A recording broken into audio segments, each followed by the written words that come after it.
Գյորջյան Կասկադ 60 ամիս փուլային վճարում բազմաթիվ առավելություններ։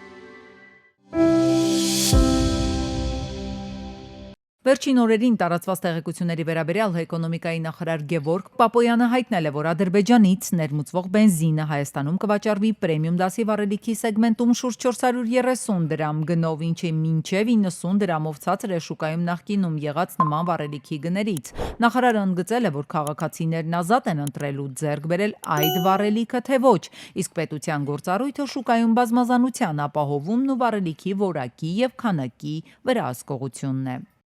Տոնական օրերին զերծ մնացեք պայթուցիկներից, հրավառության համար նախատեսված նյութերից, տոնական օրերին կիրառվող հրատեխնիկական ճայթուկներից ահազանգում են մասնագետները, նշելով, որ չնայած կառավարության 2024-ի որոշման առկայությանը, որով արգելվում է պայթուցիկների վաճառքը, մարդիկ դեռևս շարունակում են տարբեր աստիճանի վնասվածքներ ստանալ դրանց ոչ ճիշտ օգտագործմամբ անվտանգության կանոնները չպահելու եւ չլիցենզավորված ապրանքատեսականիների կիրառման հետևանքով։ Մենք ապրում ենք իրականության մեջ, որ երբ զանգեք առողջապահական տեսչական, ասում գիտեք շուկայի վերահսկողության տեսչական մարմնի կողմնա։ Երբ որ զանգեք շուկայի վերահսկողություն, ասում գիտեք մենք պլանային ենք անում։ Երբ որ զանգեք հիվանդությունների կանխարգելման վերահսկման կենտրոն, ասեք գիտեք քաղաքում աղմուկ են առաջացնում այս ամեն ինչը կանխարգելման իրազեկման ինչ պետք է անեք, ասում գիտեք դա տեսչական գործառույթ է։ Երբ որ զանգեք առողջապահության ազգային ինստիտուտ, ասեք հենց գիտական գրանտին այստեղ հասնում ռիսկին հատողեք, բաստեղով պետք է մի բառ ասիկ, ասում դեստեղ ինչ ենք հասկանում, որ ինչ էլ ասենք։ ՍԱՏՄ ղեկավար Տիգրան Պետրոսյանը հանդիպել է Ամերիկայի գյուղդեպարտամենտի ներկայացուցիչների հետ, քննարկվել են Հայաստանից Ամերիկա գյուղմթերքների արտահանման հնարավորությունները, լաբորատոր կարողությունների զարգացումը, համակարգերի թվայնացումն ու ապրանքների հետագծելիությունը։ Ամերիկյան կողմը պատրաստակամություն է հայտնել աջակցել ՍԱՏՄ-ին։ Նշվել է նաև, որ Հայաստանը պատրաստվում է միանալ եւ ֆիտոծրագրին, որի գործարկումը նախատեսվում է 2026-ին, արտահանման գործընթացը պարզեցնելու նպատակով կողմերը պայմանավորվել են խորացնել գործակցությունը։ Գրանցված աշխատողների նոր ռեկորդ է սահմանվել Հայաստանում ըստ պետական եկամուտների կոմիտեի տվյալների 2025-ի նոյեմբերին հանրապետությունում պաշտոնապես գրանցվել է 814,818 աշխատող։ Այս թիվը գոյացել է եկամտային հարկի եւ սոցիալական վճարի հաշվարկների շնորհիվ։ 2025-ին գրանցված աշխատողների թիվը գերազանցել է նախորդ տարվա նույն ամսվա ցուցանիշը 31986-ով։ Մասնագետների կարծիքով այս աճը պայմանավորված չէ բիզնեսի ակտիվությամբ եւ բուն աշխատատեղերի աճով։ Գրանցված աշխատողների թիվն աճում է, քանի որ հարկային վարչարարության փոփոխման արդյունքում սկսել է նվազել ստվերը, աշխատողները պարզապես սկսել են գրանցվել։ Ընդհանուր առմամբ աշխատատեղերի աճը սկսվել է 2020 թվականին, երբ որ տեղի ունեցավ եկամտահարկի համահարցություն։ Կազմակերպությունները ավելի ձեռնտու են ստվերում պահել աշխատողներին, հենց որ համահարցությունի տեղի ունեցավ, դա բերեց նրան, օրինակի համար մինչև 100,000, 120,000 դրամանոց աշխատողներից ավելի ձեռնտու եղավ գրանցել աշխատանքի, որը բերեց նաև ստվերի կրճատման։ Շիրակի մարզի Կապսի ջրամբարի շինաշխատանքները դադարեցված են կառուցապատող ընկերության հետ տարածքային կառավարման եւ ենթակառուցվածքների նախարարությունը պայմանագիրը լուծարելու գործընթաց է սկսել։ Պայմանագրի ժամկետները խախտվել են, նախատեսված աշխատանքները գրաֆիկի համաձայն չեն կատարվել։ Ընկերությունը նախատեսված ժամկետից հետ է ընկել, աշխատանքների 16%-ն է կատարվել։ Շինաշխատանքներն իրականացնում է չինական ընկերություններից մեկը, նախատեսվում էր աշխատանքներն ավարտել 2026-ի ապրիլին։ Ուշացումների հիմնական պատճառներից մեկն էլ այն որ կապալառուն դեռևս մրցութային փուլում հաստատված անձնակազմը չի կարողացել մոբիլիզացնել պայմանագրի մեկնարկի ժամանակ։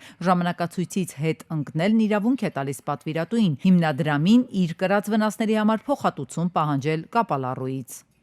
Աշխատանքի թերացումներ եւ ժամանակի մեջ ժամանակատվածի եւ ինչքան գիտեմ իմ տվյալներովս որակի մեջ, որից ելնելով դատարեցվեց եւ ինչքան գիտեմ ֆինանսավորող կազմակերպության եւ կառավարության։ Այնտեղ համ բաների մեջ չեն տեղավորվել, հետեին լավ տրաֆիկից դեղքիրներ կար եւ տեխնաձորներ բաններ էր, չէ՞, բանկի կողմից կար։ Պատճառների հետ էին։ Կապալառուն արդեն խզվել է պայմանագիրը կապալառուի հետ։ Այդ ժողովուրդը ուղղակի բնակիչները մեր գյուղից, Չարաձորից, Վարամաբերդից կային աշխատողներ։ Ուղղակի ուզում էին ավելի ստույգ, թե չինացիներին իրանք շփման հետ կապված ստույգ բան չգիտեին, եկան երեք այդ ամեն ինչը բարձվեց, մարդիկ գիտեցան, որը որից հետո եկան։ Շատ կարևոր նշանակություն ունեցող բան է մեզի համար, այնպես որ շամպայման շինարարության շարունակել։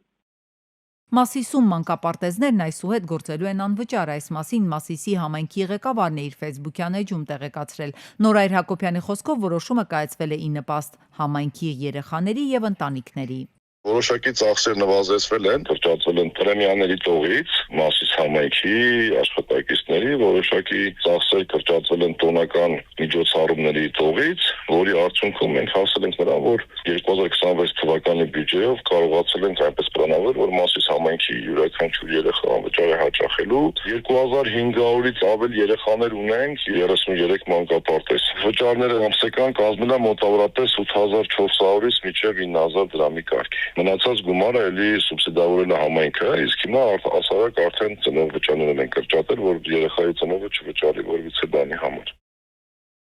Պեկ նախկին բարձրաստիճան պաշտոնատար անձի վերաբերյալ հակակոռուպցիոն կոմիտեում քննվող քրեական վարույթի շրջանակում պաշտոնեական լիազորությունները չարաշահելու մեղադրանքով ձերբակալվել է Պեկ ևս մեկ նախկին բարձրաստիճան պաշտոնյա։ Նախաքննության շահերից ելնելով այս պահին այլ մանրամասներ հակակոռուպցիոն կոմիտեից չեն հայտնել։ Համաձայն լրատվամիջոցների ձերբակալվածը Պեկ նախագահի նախկին տեղակալ Վախթանգ Միրումյանն է։ Ապօրինի զենք զինամթերքի հայտնաբերման աշխատանքներով պայմանավորված ներքին գործերի նախարարությունը առգրավել եւ հայտնաբերել է 1360 հրազեն։ Միաժամանակ հայտնաբերվել եւ կամավոր հանձնվել է տարբեր տրամաչափի մոտ 75000 փամփուշտ եւ 11293 միավոր այլ ռազմամթերք։ Ոստիկանությունը հիշեցնում է ապօրինի պահվող զենք զինամթերքը կամավոր հանձնողն ազատվում է քրեական պատասխանատվությունից։ Ընդամենը 10 վայրկյան փակել աչքերն ու պատկերացնել Հայաստան, որտեղ պատերազմներ ու աղքատություն չկա, անկախ քաղաքական հայացքներից։ Բոլորը համերաշխ են միմյանց հետ։ Մեր ձևով շարժումն այսպիսի երկիր է խոստանում կերտել։ Շարժման համակարգող Նարեկ Կարապետյանն ասում է, դրան հասնելու բանաձևը պարզ է, միավորում աշխատանք եւ այդ Հայաստանի դուռը կբացվի մեր առաջ։ Մենք մեծ ներուժ ունենք, բայց այդ ներուժը լավ չենք օգտագործում։ Ամենաթույլ երկիրն ենք այս պահին տարածաշրջանում։ Ամենաթույլը, բայց ամենագործունյա ազգով։ Գլխավոր հարցը հենց այստեղ է, ով է մեր ձևով շարժման վարչապետի թեկնածուն, ով է եկող տարվա խորհրդարանական ընտրություններում առաջնորդելու թիմն ու ցուցակը։ Նարեկ Կարապետյանը առայժմ չի բացում փակագծերը։ Հայաստանի 4 առաջնորդները մինչև հիմա, եթե շարունակեն եւ հաջորդ կառավարումը լինի նրանցից մեկը, երկրում միասնության հարցը հարցականի տակ կլինի, որովհետև հասարակության մի խավ չի ընդունում մեկին, մյուս խավը, մյուս մասը չի ընդունում մյուսին։ Եկող տարեսկզբին են հրավիրելու քաղաքական թիմի համագումարը, ինչպես ուժի, այնպես էլ վարչապետի իրենց թեկնածուի անունը կհանրայնացնեն այդ ժամանակ։ Մինչև համագումարը մեր ձևով շարժման տարեկան հաշվետու ժողովի մասնակիցներին ազգային անվտանգության մեկուսարանից ողջույնի խոսք է փոխանցում Սամվել Կարապետյանը։ Մեր կարևորագույն առաքելությունը մարդկանց հուսախապ չանելն է։ Մարդիկ հույսեր են կապում մեր գործունեության հետ։ Հույսեր, որ կապված են իրենց ընտանիքների բարեկեցության, առողջության, երկրի անվտանգության, ազգային արժանապատվության հետ։ Չուրանալ որևէ բան, խնդիրները լուծել խաղաղությամբ եւ պրոֆեսիոնալիզմով, հոգուտ մեր երկրի, նշում է ազգային բարերարն ու ամփոփում։ Յուրաքանչյուր հայի երազանքը արդարությունն է։ Կապացուցեն միանշանակ հնարավոր է Հայաստանում այն հաստատել։ Բարդ պայքար կլինի, բայց որևէ խոչընդոտ չի կարող կանգնեցնել իրենց։ ՕՀՄ նույն ինքը օպերատիվ հետախուզական միջոցառումներ, նույն ինքը գաղտնալսում, գաղտնի տեսահսկում եւ դիտարկում։ Այս ամենը սովորաբար կիրառվում է ծանր հանցագործությունները կանխելու կամ բացահայտելու համար։ Կառավարության նախաձեռնությամբ սակայն ներկայացվել է օրենքի նախագիծ, որը հնարավորություն է տալիս տեխնիկական բոլոր այս միջոցները կիրառել միջին եւ թեթև հանցագործությունները կանխելու կամ բացահայտելու համար, եթե դրանք ունեն կոռուպցիոն բնույթ։ Այսինքն, եթե նույնիսկ դուք պլանավորում եք ինչ-որ մեկին նույնիսկ 5000 դրամ կաշառք փոխանցել, կարող եք գաղտնալսվել կամ տեսահսկվել իրավապահների կողմից։ Իրավապաշտպանների կարծիքով սա հակասում է մարդու իրավունքների միջազգային նորմերին։ Ունենք արձանագրված ստանդարտներ, որոնք ասում են, որ այս կարգի միջամտությունը, գաղտնալսումները, անձի անձնական տարածություններ խուժելը պետք է արդարացված լինի եւ այդ արդարացվածության չափը արդեն իսկ նշվել է, որ պետք է բացառիկ դեպքերում լինի, երբ որ խոսքը վերաբերվում է ծանր եւ առանձնապես ծանր հանցանքներին։ Խնդիրն այն է, որ օպերատիվ հետախուզական գործողությունների հետևանքով առաջին հերթին տուժում է անձի մասնավոր կյանքի իրավունքը, եւ դա պետք է արդարացված լինի, իսկ վերջում հնարավոր է պարզվի, որ նա ոչնչում էլ մեղավոր չէ եւ մարդու ինտիմ գաղտնիքները հայտնվեն երրորդ անձանց ձեռքին։ Ես էլ առաջարկում եմ, եկեք բոլոր պաշտոնատար անձանց վրա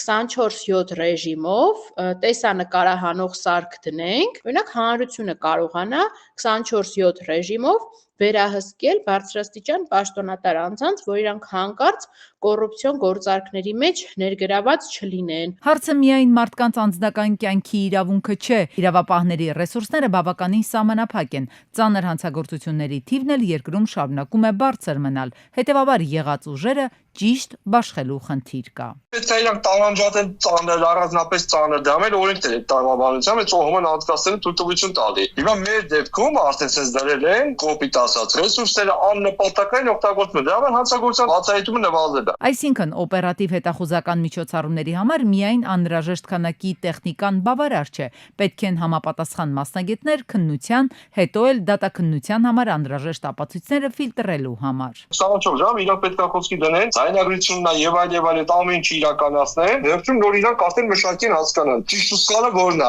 որ մատերիալն է իրանք պետք, որն է իրանք համար գործի համար նշանակություն ունեցող։ Իրավապաշտպանների կարծիքով միջին եւ թեթև կոռուպցիոն հանցագործությունները կանխելու կամ բացահայտելու համար կիրառվելիք այս օրինագծի իրական նպատակը կառավարող ուժին ոչ ցանկալի անձանց թիրախավորելն է։ Անընդհատ մենք այդ ահազանգերը ստանում ենք եւ տեսնում ենք նաեւ, որ փոշու աղտոտվածության, օդի փոշով աղտոտվածության շատ բարձր ցուցանիշներ են արձանագրվել Երևանում եւ սրա պատճառներից մեկը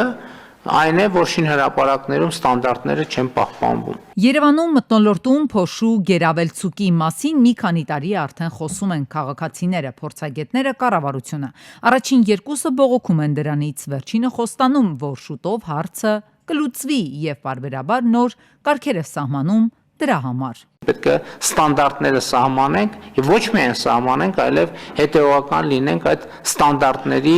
իրականացման եւ ներդրման եւ պահպանման առումով։ Օրերս քաղաքաշինության կոմիտեն հերթական նոր պահանջներն է սահմանել շինարարության համար։ Ենթադրվում է դրանց շնորհիվ էականորեն կնվազի փոշու արտանետումը մայրաքաղաքում։ Նոր կարգավորումների համաձայն կառուցապատողները պարտավոր են իրականացնել փոշենստեցման միջոցառումներ, կիրառելով փոշեճնշիչ սարքավորումներ։ Մասնավորապես պետք է կիրառեն փոշեորսիչ եւ ջրային մառախուղ առաջացնող սարքեր։ Բացի այդ, շինհրապարակները պարտադիր պետք է կահավորվեն օդի որակի մոնիթորինգային սարքերով։ Շինարարական հրապարակի կազմակերպման փուլում ժամանակավոր ճանապարհները պետք է պատվեն բետոնով կամ այլ կոշտ ծածկույթով։ Սահմանվել են նաև շինարարական հրապարակի պատշաճ կարգավորման, կանոնավոր մաքրման, փոշեպաշտպան, պատնեշների եւ ցանցերի կիրառման, ինչպես նաև նյութերի փոխադրման եւ պահպանման հստակ կանոնները։ Կա կարծիք, որ այս որոշումը նույնիսկ ուշացած է եւ վաղուց էր պետք շինարարներին դնել